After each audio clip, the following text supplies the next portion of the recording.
7 సార్లు చంద్రబాబు నాయుడు గారు కుప్పం నుంచి, అంటే 2024 ఎన్నికలకు ముందు మాట చెప్తున్నాను నేను, అప్పటికి 7 సార్లు కుప్పం నుంచి ప్రాతినిధ్యం వహిస్తూ ఉన్నారు.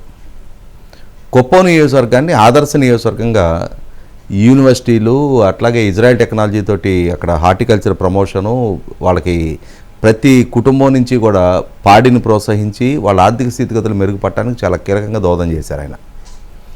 అటువంటి నాయకుడు ప్రాతినిధ్యం వహిస్తున్న నియోజకవర్గంలో స్థానిక సంస్థల్లో వైసీపీని గెలిపించాలి, కుప్పం మున్సిపాలిటీ వైసీపీ దక్కించుకోవాలి, తద్వారా చంద్రబాబు నాయుడు గారిని బలహీనపరచాలి అని చెప్పని ప్రభుత్వం తమ సర్వశక్తులు ఒడ్డి కుప్పం మున్సిపాలిటీ వైసీపీ దక్కించుకోగలిగింది. స్థానిక సంస్థల్లో కూడా మెజార్టీ స్థానాలు వైసీపీ దక్కించుకుంది. ఆ రోజు తెలుగుదేశం పార్టీ ఎన్నికలను బహిష్కరించిన నేపథ్యంలో జరిగిన ఎన్నికల్లో వైసీపీకి ఏకపక్ష విజయాలు దక్కాయి. అటువంటి ఫలితాలు నమోదు చేసి చంద్రబాబు నాయుడు గారిని హేళన చేసిన వైసీపీకి ఇవాళ పులివెందుల జడ్పీటీసీ మీద మాత్రం ఎక్కడ లేని ప్రేమ వస్తుంది. వాస్తవంగా ఒకసారి ఈ ఎన్నికలు ఎప్పుడు జరిగినాయి? 2021 ఏప్రిల్ నెలలో జరిగినాయి. 2020 మార్చిలో మొట్టమొదటిగా నామినేషన్ ప్రక్రియ జరిగింది. అప్పుడు డాక్టర్ నిమ్మగడ్డ రమేష్ గారు కోవిడ్ కారణంగా ఎన్నికలు వాయిదా వేయడం జరిగింది. మళ్ళీ తిరిగి ఎన్నికలు 2021 ఏప్రిల్లో జరిగినాయి.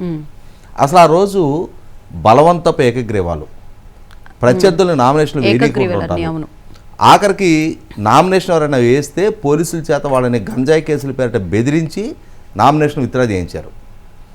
ఆ రోజు ఎన్నికలు జరుగుతున్న తీరు పట్లే తెలుగుదేశం పార్టీ ఆగ్రహంతో ఎన్నికల కమిషన్కి ఎన్నిసార్లు మొరబెట్టుకున్నా కూడా ఆలకించని పరిస్థితుల్లో ఎన్నికలు బాయ్కాట్ చేస్తే ఒక డెసిషన్ తీసుకున్నారు. అటువంటి స్థితి నుంచి వాళ్ళ జగన్మోహన్ రెడ్డి అండ్ ఫ్యామిలీ 48 సంవత్సరాలుగా ప్రాతినిధ్యం వహిస్తున్న పులివెందుల్లో ఇవాళ వాళ్ళకి సవాలు విసరగలిగారు కదా. ఎప్పుడో ఎన్టీ రామారావు గారి హయాంలో తులసిరెడ్డి గారు కడప జిల్లా పరిషత్తు తెలుగుదేశం జిల్లా అధ్యక్షుడిగా ఉన్న టైంలో పులివెందుల నియోజకవర్గంలో 3 ఎంపీపీలు జడ్పీటీసీలు నెగ్గారు. ఆ తర్వాత మళ్ళీ ఇంతటి సవాలు వాళ్ళకి ఆ గడ్డ మీద ఎదురు కాల. కానీ మొట్టమొదటిసారికి వాళ్ళ బీటెక్ రవి గారి సతీమణి పేరిట ఒక బలమైన పోటీ అక్కడ ఎదురవుతూ ఉంది. ఆ బలమైన పోటీ వైసీపీ కొంపలు ముంచే పరిస్థితులకు కూడా దారితీయవచ్చు అని చెప్పని అక్కడ నుంచి వస్తున్న వార్తలు. కారణం ఏంటి అంటే 11 మంది శాసనసభ్యులే నెగ్గితే ఆ 11 మందిలో 60,000 మెజార్టీతోటి మనం జగన్మోహన్ రెడ్డిని గెలిపించి పంపించాం. అతను అసెంబ్లీ కూడా హాజరు కావట్లా.